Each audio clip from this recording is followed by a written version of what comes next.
Sahana Vavatu Sahano Bhunaktu Sah Viryam Karavavahai Tejasvinavaditamastu Mavit Vishavahai. Om Shanti Shanti Shanti. We'll chant chapter 2 of the Bhagavad Gita, shloka number 31 to 40.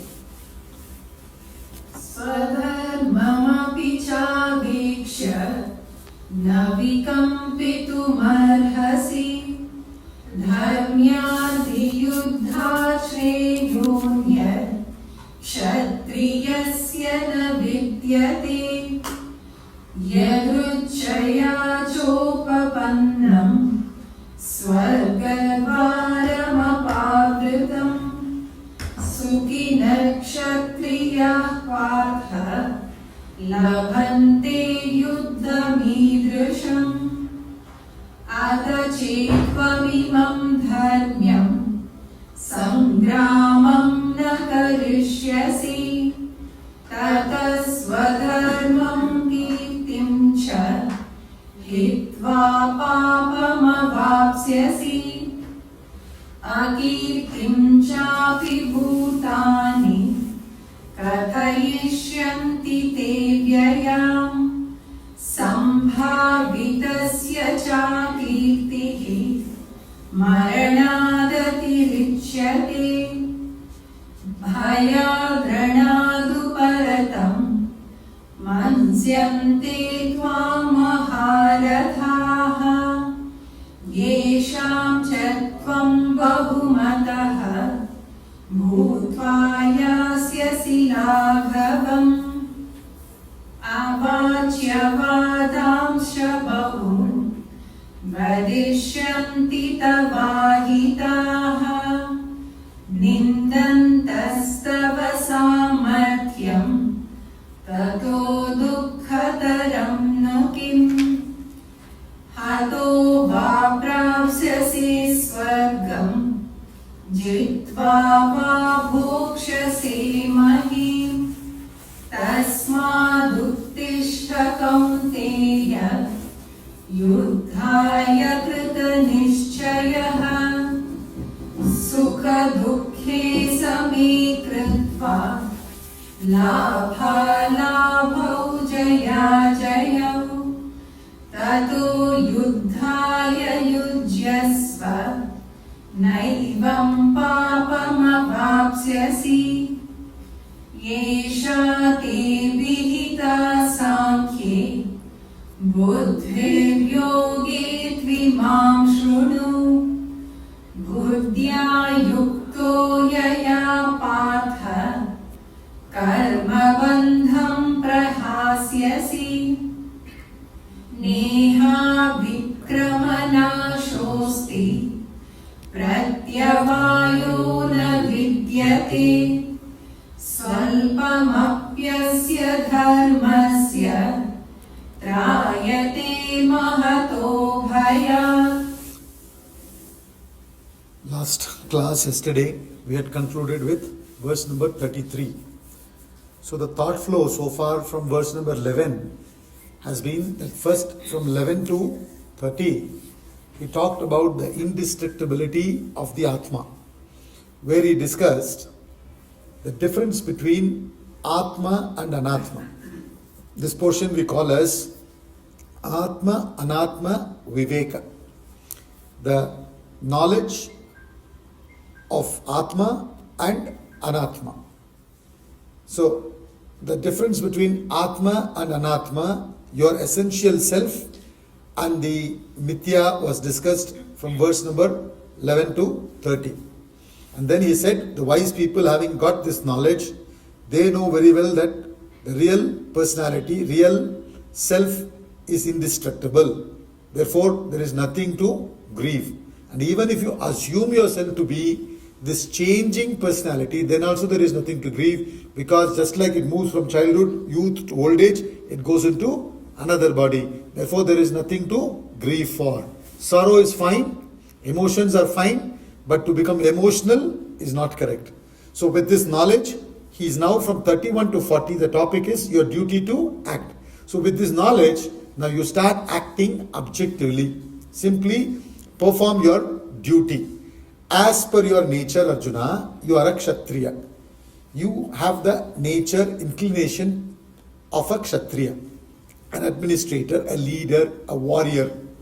And having that nature, and when the war is thrust upon you, you had no interest to go to fight. You in fact tried your best to avoid the war. But in spite of it, it was thrust upon you. So being a Kshatriya, you should simply go and do your duty. There is nothing better you can get. In fact, when you function like that, you will be in heaven, he says. Meaning you will be in a state of happiness. And then he says in 33, if you do not wage this war, he's kind of threatening. Threatening in the sense, he's saying the law functions. See, this entire universe is governed by various laws. LAWS. If you don't live up to that laws, LAWS, then you will have to face loss. LOWS. You understand? There is a quotation in English which says, none can break the law. One can only break oneself against the law. Gravitational force, the law of gravity functions. You can't change it, I can't change it. And if you don't want to respect law of gravity, you don't believe in that, you say I don't care about these laws, and you jump from the 10th floor, you will break your bones, probably you will die also. You understand? So therefore the law will function. It doesn't care whether you are rich or poor, white or black or brown. You understand? Or Vedantin or non-Vedantin. It doesn't care. Law simply functions. None can break the law. One can only break oneself against the law. So it will be a loss if you don't follow the law. In that angle he is giving a threat. He says, Arey Baba, please be aware. There are these laws. This whole world is governed by laws. It's called law of causation. For every action there is an equal and opposite reaction, says science. Isn't it? So now, if you do an action, the cause, it will produce an effect. There will be a consequence. Nothing that you do will go without a consequence. If there is an effect, there has been a cause. You understand? So therefore, the whole universe, it's a beautiful cosmos. It is governed by laws and laws and laws. So he says, if you don't do what you ought to do, you will incur sin. If you do what you ought not to do, you will incur sin. If you do or don't do any action with the doership, you will incur sin. Therefore, Sri Krishna's advice here is to do the right thing with no doership. You understand? So having got this knowledge, you have to go about doing your duty with no doership whatsoever. As just a spoke in the wheel of life, just simply do it with no prefix, no suffix. That is his advice. So he says, if you will not wage this war, this righteous war, then having abandoned your duty and fame, because you have worked so hard and earned a lot of fame, now that also will go away. And for a Kshatriya, it's a big loss. And he says, you will incur sin. Verse 34. Akirtim chapi bhutani kadayishyanti te vyaya sambhavitasya cha kirtihi maranadati richyate. People also will recount your perpetual dishonor. Unto the honored, dishonor is worse than death. See, a Rajasic person has tremendous value for name, fame, power, position, family, status, money, etc. Right? And Arjuna is a Rajasic person. That's why he's a Kshatriya. If he was highly Sattvic, he would be a Brahmana. See, in the case of Lord Buddha, Siddhartha, the prince, became Buddha. When he walked out, you understand? When he walked out, that was because of the predominance of Sattva. He simply walked out and he attained enlightenment, and after attaining enlightenment, he never went back to his previous thing because he's become absolutely sattvic, and in fact he's even gone beyond Sattva. So Arjuna's case is not like that. It is not as if he's gone to Sattva or beyond Sattva. He simply doesn't want to face the discomfort situation.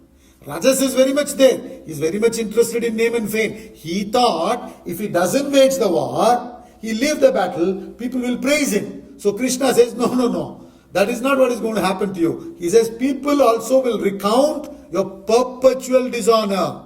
See, we are sitting and discussing Bhagavad Gita after so many years. People are debating about when the Gita was given. Some say 5,000 years ago. Some say much more. Some say little less.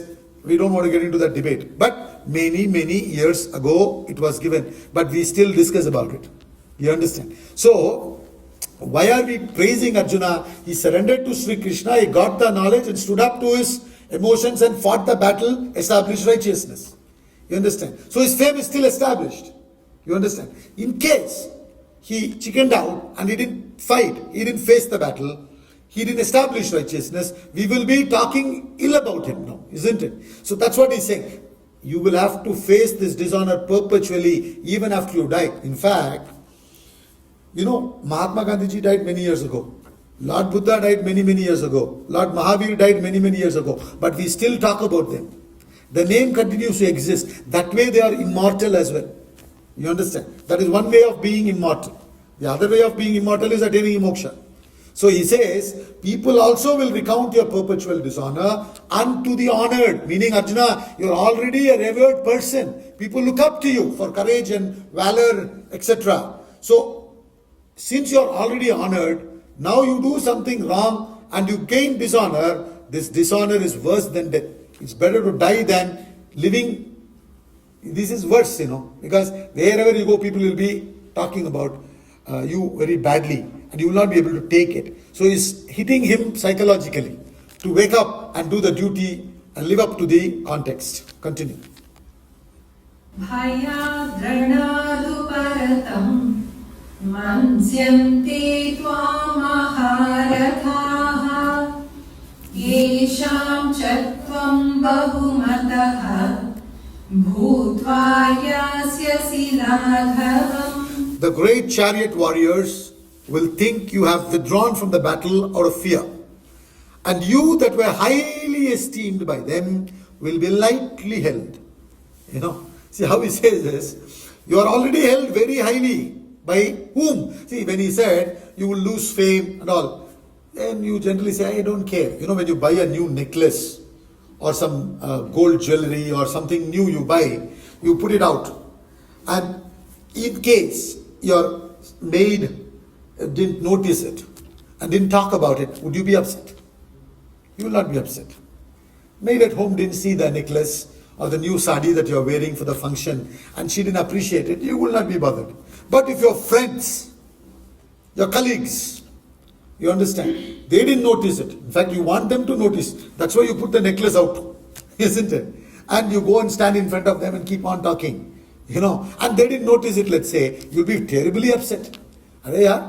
My colleagues didn't notice this. So that's what he's saying. The great chariot warriors, his peers, you understand? Karna, Bhishma, so many people, Dronacharya, he says the great chariot warriors will think that you have withdrawn from the battle out of fear. They will not think that you became emotional and taking pity, you went away. They will say, hey, this fellow got frightened, They'll talk like that. So he says, the great chariot warriors will think that you have withdrawn from the battle out of fear. See, for a Rajasic person, what others think about him or her matters a lot, especially his peers. This peer pressure is too much, isn't it? When everybody else wearing a particular set of clothes, you will also be pressurized to wear a particular set of clothes. And I've seen ladies are having peer pressure to buy certain handbags. It's a very big problem. You understand? Hey Baba, I have to have that handbag. Everybody is carrying it. So I also have to carry. There is nothing inside the handbag. You understand? But what? The peer pressure. Everybody has that. So that's what he's saying. The great chariot warriors will think that you have withdrawn from the battle out of fear. And you that were highly esteemed by them will be lightly held. It is too much, Arjuna. From the top, you will be put down.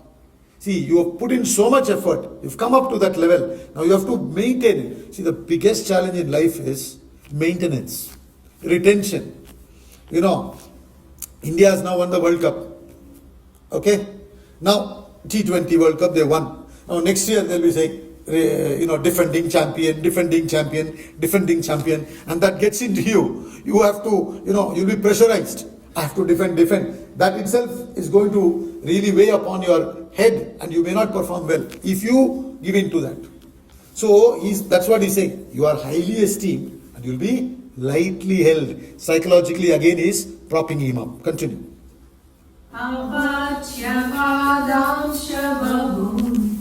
Vadishyanti tavahitaha nindantastav samarthyam tato dukkhataram nukim. Not only your peers, not only general people, even your enemies. So he says, and your enemies will say many unbecoming words, cavilling your prowess. See, you talk ill about anything of a Kshatriya, it will not bother him. The moment you challenge his prowess, he cannot take it. You understand?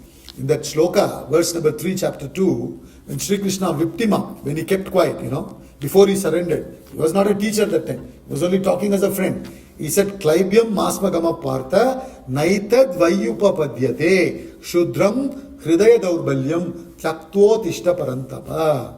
He's telling you are acting like a pusillanimous fellow. You have to stand up like a man. You have to fight this war like a man. When you call a Kshatriya pusillanimous, it's too much. He will take the sword and kill you. Because you're challenging his prowess. So that's what Sri Krishna says. Your prowess will be debated, man. Do you want that? What indeed could be more painful than that? Again, psychologically, what all you're going to lose is explaining to him everything. From this angle, if you leave the battle, it is a loss from all different angles. Name, fame will go. You understand? Kingdom will go. You will not establish righteousness. You will not grow spiritually also. From all angles, it's a loss. So why you want to continue that way, Arjuna? So psychologically, he is trying to explain to him logically. Please wake up. Continue. Hato va prapsase swargam jitva va bhokshase mahim tasmaduttishta kaunteya Yudhaya krita nishchayah. Beautiful shloka. He says, either slain, you will attain heaven, or victorious, you will enjoy the earth. Therefore, arise, O Kaunteya, O Kunti Putra, Arjuna, determined to fight, determined to face the challenges of life, determined to do your duty. So, when you go to the battle, what are the options? You will either win or you will lose. You understand? Of course, everybody goes to a battle or a sport or a game or even business you start for profit, for victory. You understand? But it is not necessary that you will always be victorious. You might lose also, right? So it can be loss also. So he says, either slay. So in case you lose, what is there? You have fought to establish righteousness, rising above your personal ego. You understand? So your fame will be retained and also you will be in heaven while fighting because you are doing your duty. There is a sense of satisfaction that you are executing, you are doing what you ought to do. So you will be in heaven and also having done that way, you will be exhausting vasanas and growing spiritually. So all different angles when you look at it, it is plus for you. So he says, either slain, you will attain heaven, happiness, joy, or victorious. Let us say you become victorious. You understand? You win the battle. What is the outcome? You will enjoy the earth. You will become the king belonging to the ruling party. His brother will be the king, Yudhishthir. He will be there ruling along with them. So he says, or victorious, you will enjoy the earth, therefore, tasmat. Again and again he'll bring this word, tasmat, tasmat, tasmat. Meaning what? Logical conclusion. He says, therefore, O Kaunteya, O Arjuna. See, Kaunteya means son of Kunti. So he's telling, O Kunti Putra, arise from these attachments.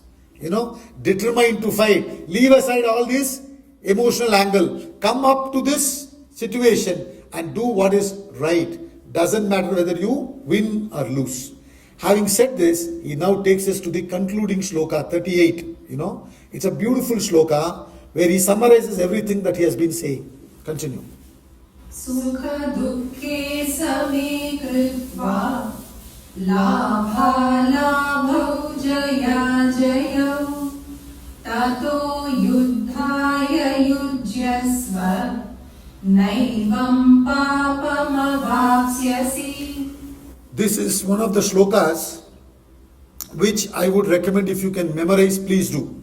It's a very, very practical shloka.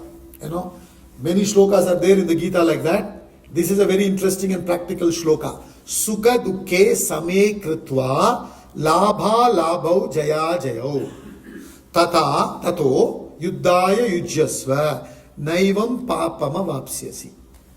So he says, Sukha dukkha, labha alabha, jaya ajaya. What does it mean? Pleasure, pain. Right? Labha alabha means profit and loss. Jaya ajaya, victory and defeat. Different pairs of opposites at the physical level, emotional level, intellectual level. At all levels, you will constantly be facing only pleasure and pain. Joy, sorrow, honor, dishonor, censure, praise. At all levels, these pairs of opposites, you will be constantly facing. So he says, you must treat them alike. Treat alike pleasure and pain. Same kritva, he says. He puts it in past tense. He says, same kritva, having balanced in, having treated them alike. How can you treat them alike? Only with knowledge you can treat them alike. Only by focusing on something higher you can treat them alike. So that's what he's saying here. Treating alike pleasure and pain, gain and loss, victory and defeat, then get ready for the battle. Before you get ready for the outside battle, before you go out into the world to face the challenges of life, you should have prepared the inside. This is what we have been saying. Dusuron ko jai se pehle khud ko jai kare. You understand? You have to first conquer the inside. Without conquering the inside, when you go out, you are not going to be a winner. So he says, treating alike pleasure and pain, gain and loss, victory and defeat, then get ready for battle. And then he says, thus you will not incur sin. Na evam papam avapsyasi. You will not then incur sin. So now, it is easy to say treating alike pleasure and how to treat it alike. How would you treat pleasure and pain alike? You see, you take the example of a person who is walking on the rope. You would have seen, sometimes people walking on the rope. They might keep a stick, a bamboo stick or so, to balance themselves. And they are walking on the rope. Sometimes they may tilt on the right side. Sometimes they may tilt on the left side. They are not wanting to tilt on the left side or right side. If it helps them to tilt on the right side to keep the balance, they'll do so. If it helps them to tilt on the left side to keep the balance, they'll do so. Their interest is to keep the balance and keep moving towards the other end. Their focus is on the other end. They just maintain the balance looking at the goal. You understand? They are not interested in tilting on the left side or right side. Similarly, when you start acting in this world, you understand? Of course, everybody looks forward for profit, victory, honor, etc. That is fine. That is not the problem. But having started the action, once you have started the action, then these things should be immaterial. What should be your focus? Your focus should be on the goal. Your focus should be on the higher ideal. Your focus should be on the country, nation, in this context here, establishing righteousness. My personal victory, defeat, profit, loss, honor, dishonor, censure, praise, doesn't matter. You understand? So that should be the way in which you have to approach your life, he says. And that is only possible when you pitch up a higher goal and then you focus on that higher goal. That's why we say in Vedanta, whenever we say goal or an ideal, What we mean in Vedanta is something beyond your selfish, self-centered interest. All of us, maximum we go up to is our home, my family. Beyond that we cannot. We are like chicken. Have you seen chicken flying? Sometimes it flies. It just opens up the wings and pat. It will not go more than maybe 5 feet or 10 feet. It cannot fly beyond that. Similarly, we also restrict ourselves maximum up to the home. Not beyond that. Because the child, my child, has come through this body. My children have come through this body. My siblings have come from the same body from which I came. My parents were the reason for this body to come. Their parents were the reason for their body to come. You understand? My grandchildren came from the children who came from me. So we associate only at that level. Beyond that, no. Because I'm seeing my me in all this in some form or the other. So beyond that, we are not able to think, So Swami Ramtita says, your home should be the center and not the boundary of your affection. There's nothing wrong. You have an obligation towards your family, obviously. But why should it be restricted at that level? It should not be restricted at that level. So he says, your home should be the center and not the boundary of your affection. So you pitch up a higher goal. Now in case you are only working for yourself, keeping the goal of a family. Then once you are established in that level, then escalate it further to your community. Once you are established there, escalate it further, nation, country. Once you are established there, escalate it to humanity, entire humanity. Then escalate it further to all species. Vasudeva Kutumba. You identify with the highest, which is Atma. You understand? Therefore, what Sri Krishna says is, come to the level of selflessness. When we do action, we either do it selfishly or unselfishly. He says, don't do unselfishly also, don't do selfishly also. Because in selfishness is the worst. Unselfish is definitely better than selfish. But even in unselfish, I will help others. You understand? That ego is still there. You understand? Rise above that also. You understand? Jo sahi hai, that which is correct, that I have to do, which is my obligation. I will stand up and do. Whatever comes, let it come as a result. Let it come as a prasad. I am not working for it now. You understand? Which means what? Whether you are losing or winning, you are already a winner. Now, if you do not have this approach, if you have the same approach that you are having now, you are working to win, you are terribly attached to victory, and you win even after winning, what is the problem in your head? I must retain this victory. Arey Baba, next year I will be the defending champion. I hope next year also I will win. I have to be the champion. I have to be the champion. So you are actually a loser. In spite of winning, you are a loser.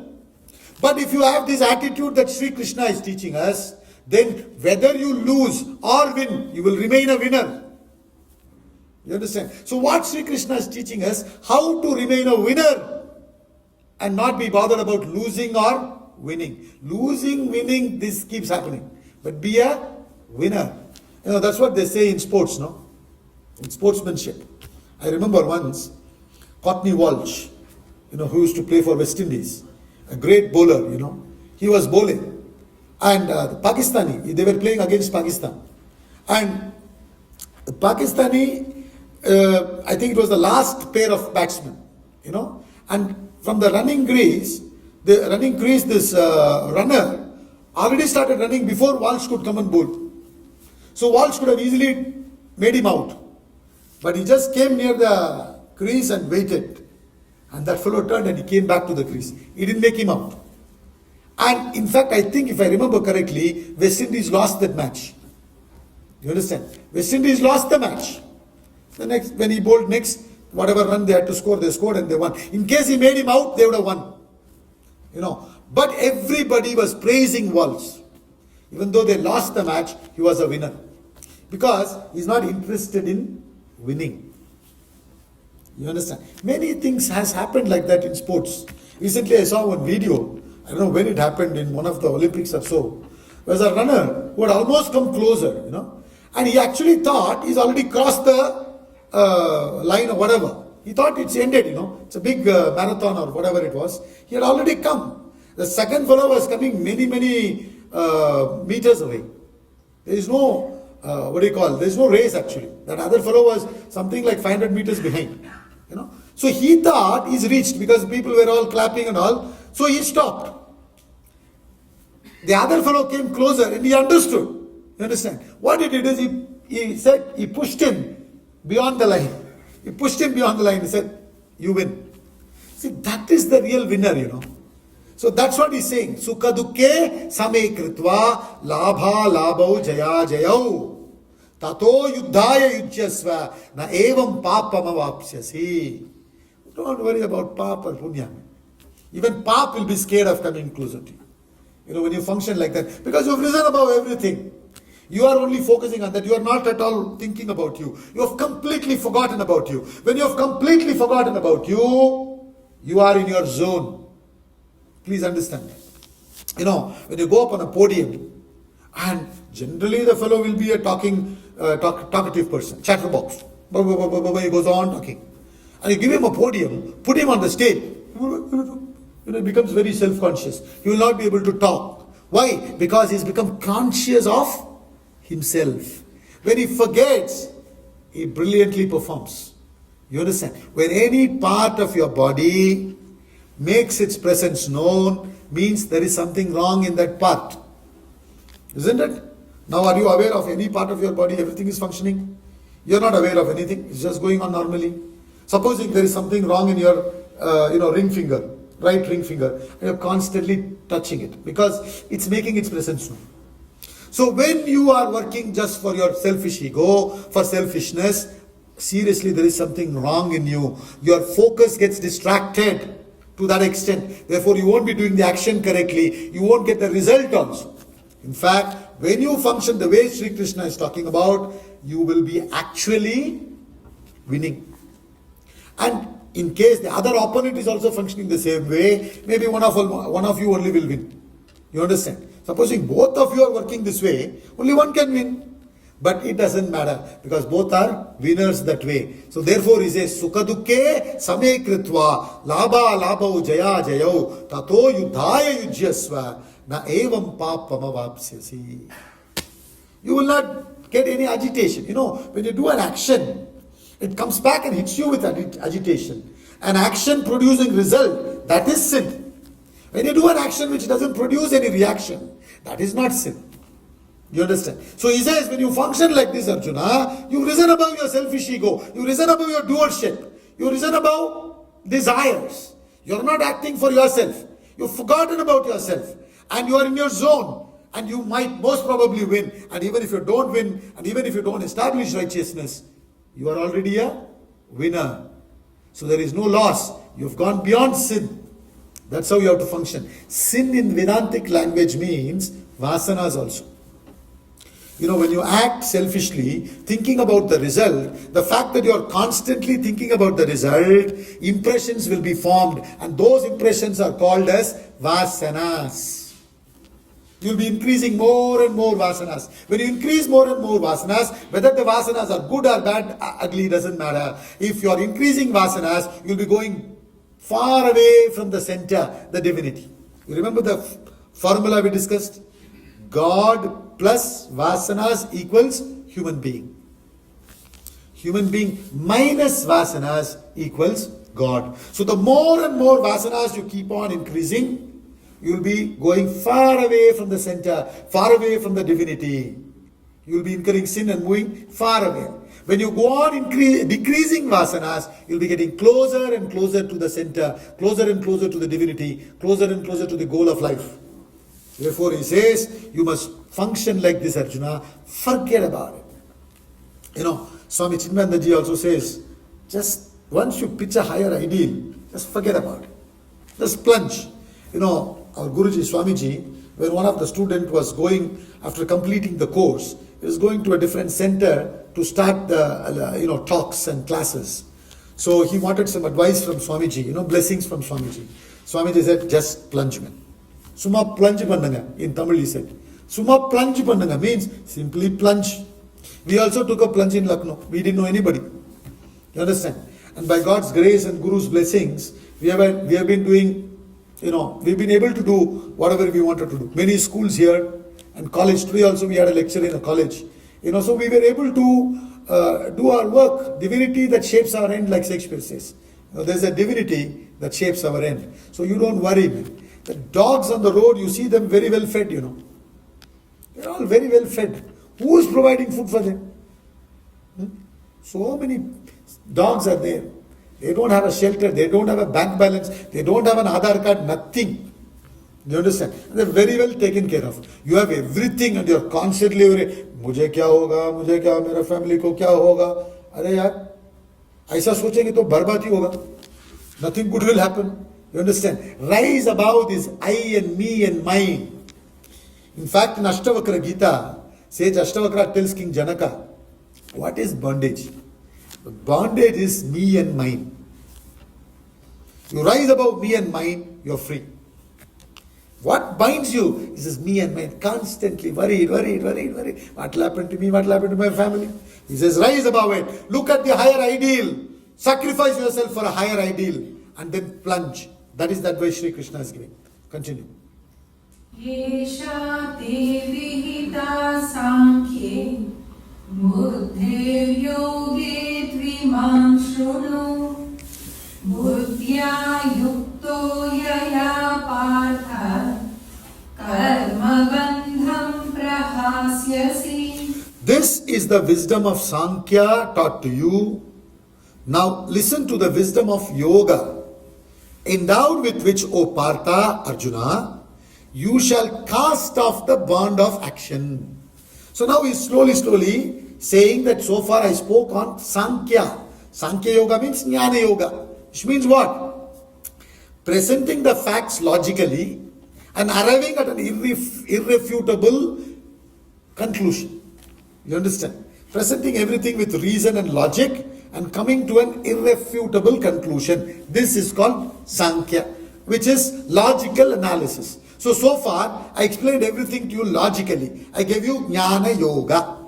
Now, listen to me, Arjuna, what is called as Buddhi Yoga. He coins a nice word called Buddhi Yoga. Buddhi Yoga in the context here means Karma Yoga. You have to act, but act with subtle intellect propelling. With all this knowledge, you have to use your subtle intellect propelling the action in your life. See, our buddhi, intellect, is of two types, two kinds.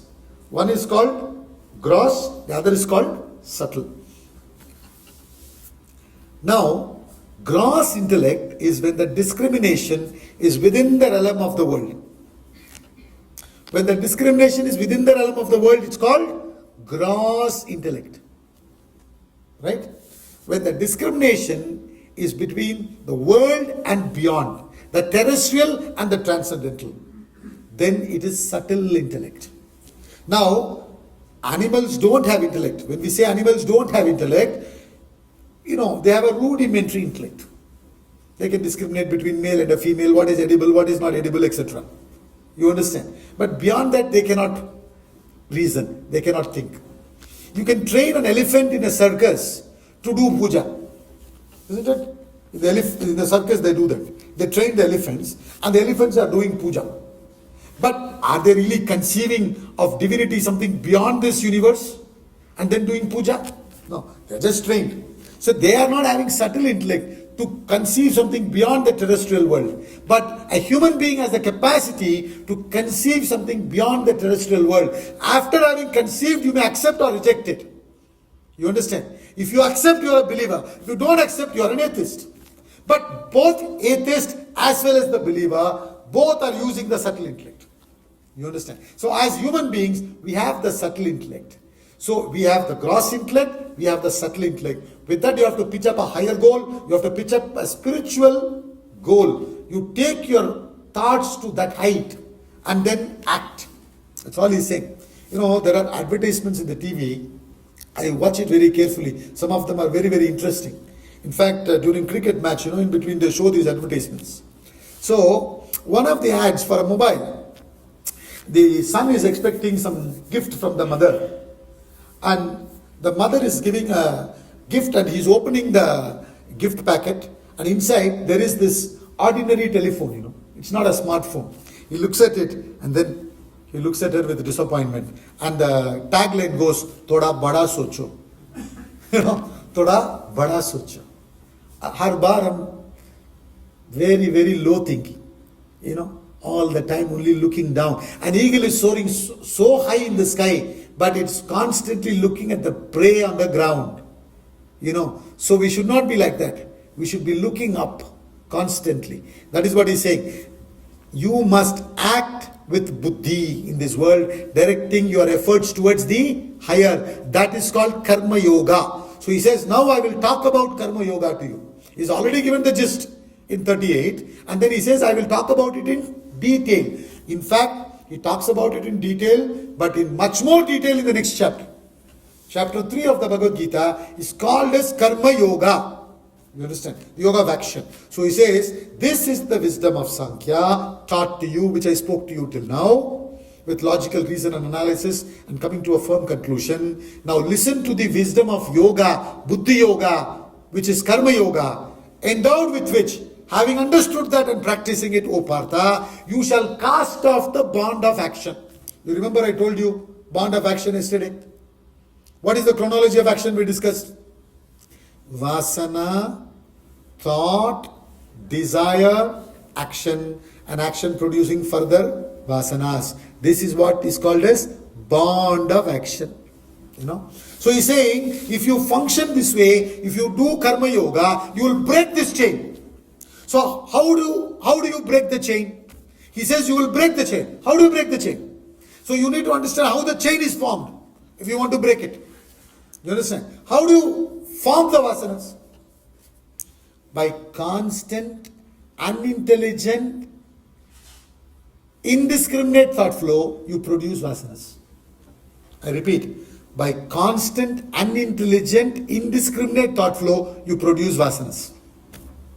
You understand? Now how do you get out of it? By constant, intelligent, discriminate thought, you have to break the vasanas. In other words, for example, as I'm talking to you, I'm playing with my mala, let us say. As I'm playing with my mala, I can make a, knot. Isn't it? Is it possible or not? I don't have to focus on it to make a knot. I may be playing with it and I can make a knot. But if I want to remove the knot, can I take the knot out without, focusing? Not possible. So unconsciously, I can create bondage. In fact, I create bondage only unconsciously. You form all habits because unconsciously you continuously do it. In fact, how you form an habit? Always it starts with fun. And it slowly, continuously when you do, it becomes bit. When you continuously do it, it becomes a bit. And when you continue to do it, it becomes a habit. And once it's become a habit, you don't know what to do. You can't break it. You're caught. You're bound. You understand? How did this happen? Unconscious, unintelligent, continuous thought flow. You understand? Now how do you come out of it? Conscious, intelligent thought flow. You got to direct with your buddhi. That is called karma yoga. You understand? Mechanically we keep functioning. That's how you are forming all the vasanas. You understand? You cannot produce anything negative if you are conscious. I'll give you one more example. Those days we used to have these analog cameras. Now you have these digital ones. There, they will give you a film, which you used to call as negative. It used to be in a box. And you load it in the camera, you can take about 36 photos. And then you again put it back in that box and then take it nicely and give it to the studio to develop it. To develop the negative. And what does the studio guy do? He will take it to the dark room. And inside the dark room, he will develop the negative. In case he exposes the negative to light, you cannot develop it. So when can you develop negative? Only in the dark room. The moment it is exposed to light, you cannot develop it. Not possible. So negatives are only created when you do not have awareness, when you do not have buddhi. when you don't apply yourself, when you don't focus. So therefore Sri Krishna says, endowed with this, you will not create any bondage for yourself. You will not fall into any negativity. You understand? So therefore he says, you shall cast off the bond of action. Meaning what? You will do action because you have vasanas. You have to do. Because if you have vasanas, you will be thinking about it whether you do or not. All this he discusses in detail in the 3rd chapter. So when we get there, I'll elaborate it. So since you have vasanas, you have to act. But you should not produce more vasanas. So what do you have to do? You have to give it a higher direction. He'll explain that later on, when from 45 to 53, and he talks about it, I'll go into details. So therefore, when you consciously, with buddhi, when you work, with subtle intellect directing you towards the higher, you will be breaking the vasanas. You won't be increasing the vasanas. That is what he calls as bond of action will be broken. Continue.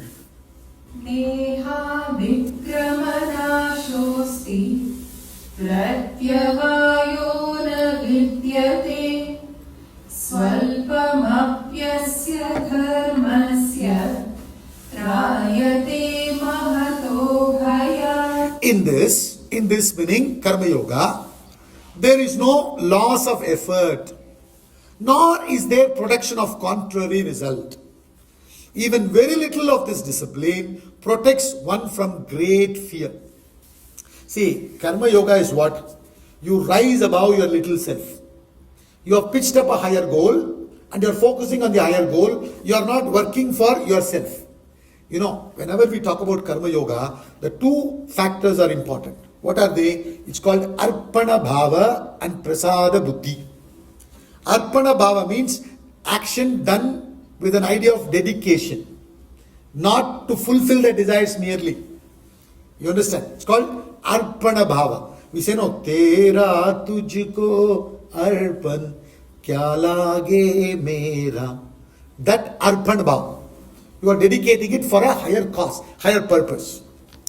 Then, having done, for every action there will be a result. You understand? And the result you accept as prasad. It's called prasada buddhi. Prasada bhav. You understand? With that attitude you accept whatever comes. Victory, defeat, doesn't matter, you accept, you keep moving. So therefore he says, in this there is no loss of effort. In other words, in case you didn't achieve the goal, right? Supposing you are working for self-realization, enlightenment, and you die before enlightenment, there is no loss. Because you continue from where you left. You understand? There is no loss of effort. Even if you are working in the world and you didn't achieve, for example, the great freedom fighters like Bhagat Singh, Shahid Bhagat Singh, Subhash Chandra Bose, Shahid Bhagat Singh did not live when we got freedom. You understand? But did his effort go waste? It didn't go waste. It finally fructified. No. So that's what he's saying. Please understand, none of your efforts will go waste. And then he says, there is no production of contrary result. What is the production of contrary result? Instead of happiness, you will produce agitation.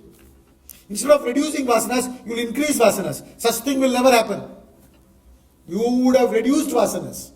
You might have not realized the self. You might have not enlightened yourself in this janma, but you have reduced your vasanas. You've increased sattva. You've not increased rajas and tamas. In fact, you have increased sattva, and you will move into the next environment accordingly. Therefore, there is no production of contrary result also, whether from the material angle or from the spiritual angle. And then he says, even very little discipline of this discipline, even very little of this discipline protects you from great fear. All the time we have this fear, insecurity. Yeah, my God, what will happen? What will happen? Fear. Fear comes when you are selfish, when you are egoistic, when you are destructive in nature, when you are ignorant.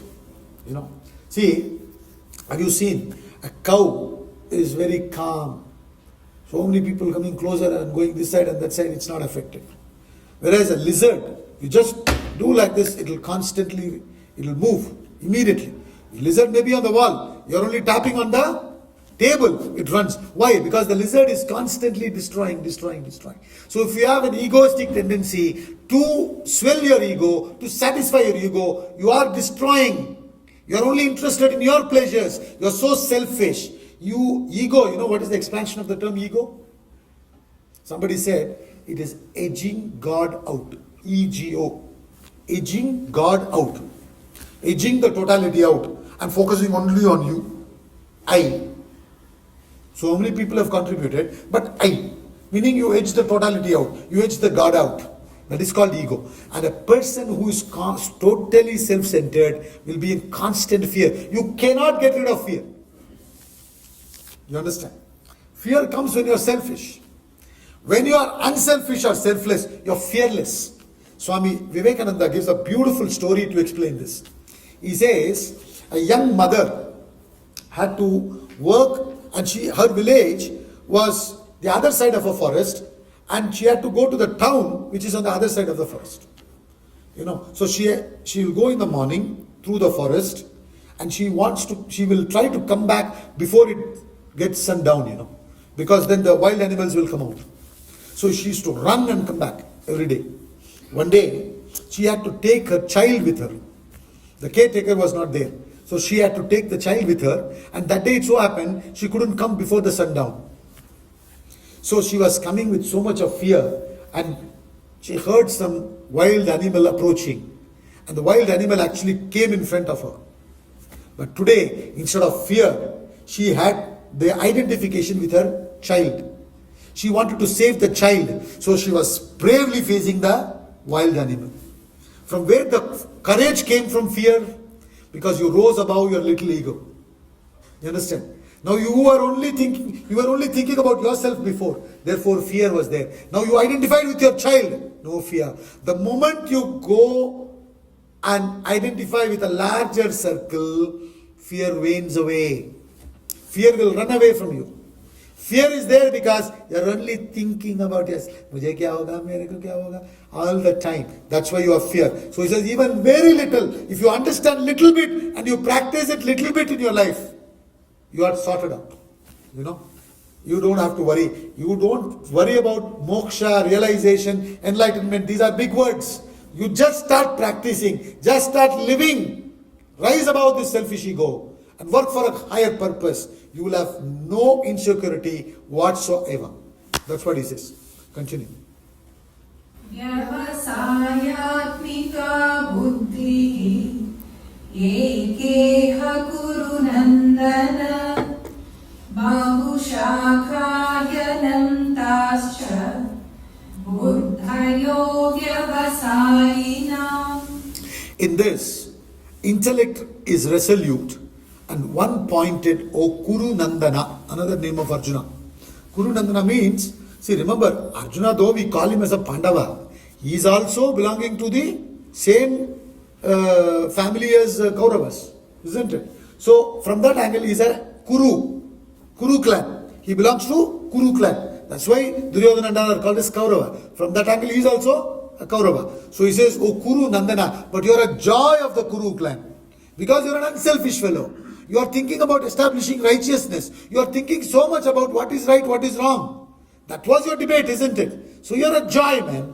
So he says, many branched and endless indeed are the thoughts of the irresolute. See, when you bring in the mind, you are clear. When you bring in the intellect, you are clear. You are resolute. But when you give it your mind, it is irresolute. Many branched. You understand? See, when you are acting propelled by your desire, you remember we discussed about mind and intellect. Mind is what? Likes and dislikes, desires, impulses, feelings, emotions. It is indiscriminate thought flow. What is an intellect? Reasoning faculty, judging faculty, analyzing faculty, discriminating faculty, isn't it? That which can take decision, and it is discriminate thought flow. So, when your intellect is backing the action, it is focused, so it is resolute. It is directed action. But when it is the mind that is doing, the desire is propelling you. Once the desire is propelling you, mind wants more and more and more. Like they say in Pepsi ad, Dil mange more. It will go here, it will go there, it will go everywhere. Isn't it? That's why he says, endless indeed are the thoughts of the irresolute. Many branched. You see, you chase your desire. Now you wanted a car. Or let's take it like this. Initially you thought, my life will be everything sorted out if only I had a bicycle. If only I had a bicycle. You work and get a bicycle. Then you say, yaar, my life would be better if only I had a motorcycle, a motor attached to the cycle.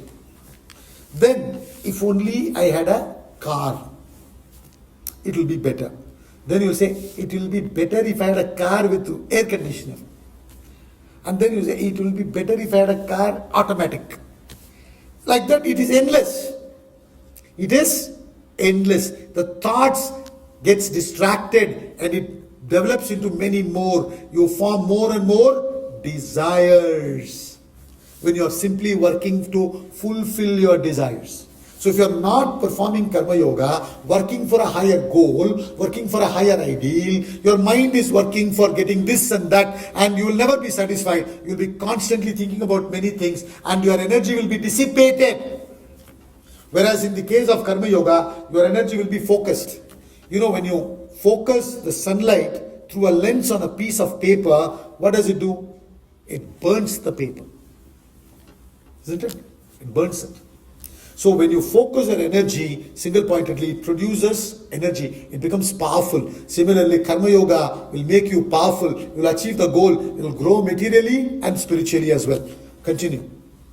Yamima pushpitam vacham pravadantya vipaschitaha vedavadarata partha nanyadastiti vadinaha. 43, 44 also.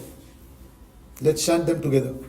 Kamatmanasvargaparaha janma karma palapradam kriya vishesha bahulam bhogaishvarya gatim prati bhogaishvarya prasaktanam taya pahrita chetasam vyavasayatmika buddhihi samadhau na vidhiyate.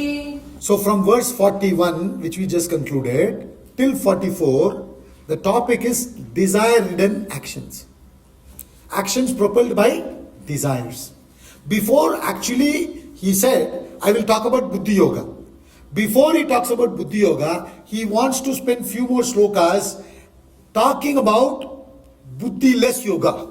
Buddhi-less means it's not yoga, it is boga. You understand? So Buddhi-less action, desire-ridden action. So he's talking about that from 42 to 44, 3 shlokas. He says, the unwise utter flowery speech, rejoicing in the letter of the Vedas, O Partha, saying there is nothing else other than this. And in 43 he says, obsessed with the desires, with heaven as the ultimate goal of birth and action, they prescribe many specific rites for attainment of pleasure and power. And 44 he says, those who are attached to pleasure and power, whose minds are drawn away by that flowery speech, have no determined intellect fixed in samadhi, God consciousness, or self-realization, or enlightenment, or a higher purpose. So, what is he trying to say in 42, 43, 44? He's using the word Veda. Now, you have to understand this. In this context here, when he says Veda, he's talking about Veda Purva Bhaga. I told you, every Veda has 4 parts. Mantra, Brahmana, Aranyaka, Upanishads. Mantra, Brahmana, Aranyaka put together are called Veda Purva Bhaga. They specifically talk about rituals, which are mostly involved in fulfilling the desires, purifying your mind, preparing you to study the philosophy of life and living, which is given in the last portion of the Vedas, called the Antbhag of Veda, Vedanta, which is Upanishads. You understand? So when he says Veda here, he's talking about rituals, which is meant for only fulfilling your desires. In fact, Vedas are talking about fulfilling your desires. They say you have a particular ritual if you want to attain fame. You have to follow these things, and you perform these rituals, you will attain fame. You want a child? No problem. This is your desire. You have to follow these things. You do these rituals for so many days, you will achieve this, etc. So they have so many rituals, mantras, etc. prescribed to fulfill your desires. The reason they want to do that is, you fulfill so that you understand, yeah, okay, this is all, is it? So what's the big deal? And then you will start thinking about higher. But unfortunately, after fulfilling, we want more and more and more. We get stuck there. We get mechanically stuck there. That's what he's talking about. He says the people who are only going about fulfilling the desires, he calls them unwise. And they quote the Vedas. They get stuck in the words of Vedas, in the letter of Vedas, O Partha. They say there is nothing else other than this. Go to the Vedas. What are the Vedas saying? You have to do this ritual. Get up in the morning, do this ritual. Afternoon, you do this ritual. Evening, you do this ritual. I have gone to the temple. I have done my duty. I have done my duty to my parents. I have done my duty to my children. That's it. Nothing more, nothing less. You know, people talk, I am sattvic. I am doing my duty. This is enough. All this you don't need, you know. Such people he's talking about, who are stuck in the rituals mechanically, obsessed with the desires, with heaven as the ultimate goal of birth and action. They talk about many specific rights of pleasure and power. They don't think of anything higher. They're constantly only thinking about their pleasure and power. And they know the pleasures that they derive here is temporary. So they think by going to heaven after death, that pleasure is permanent. That is also not permanent. And then he says, those who are attached to pleasure and power, whose minds are drawn away by that flowery speech in the Vedas, have no determined intellect. It goes here and there. They are not having any higher goal. Then having said all these things, he will now introduce Karma Yoga, and then that beautiful shloka number 47, where he talks about Karmani eva adhikaraha ma phaleshu kadachana ma karma phala heturboho ma te sangostva karmani. That portion is the next topic from 45 to 53. Selfless actions, this desireless action. You know, that we will do tomorrow, the concluding day. Let's conclude now.